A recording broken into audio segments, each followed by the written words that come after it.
carissimi amici, avviciniamoci al forno, stiamo per sfornare le mie brosce siciliane con tuppo. Guardatele, guardatele ragazzi, guardatele che sono belle. Guardatele ragazzi, guardatele che sono belle. Guardatele ragazzi, guardatele. A me piacciono così, se volete le potete anche cuocere di più. E ora passa la mano alla regia dello chef Tittaninus.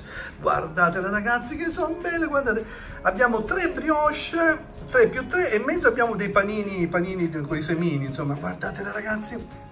Guardatele che sono belle, sono troppo emozionato, sono troppo innamorato delle mie brioche con tuppo fatte in casa dallo chef Tittaninus, ragazzi, che dire, ciao ragazzi, vi amo ragazzi, amo le mie brioche, guardatele da vicino, tuffiamoci, queste potranno esserci condite farcite col gelato, con la granita di mandorle, invece qua possiamo mettere in mezzo la mortadella e i wurstel, questi 2 panini dolci, ciao ragazzi, vi amo!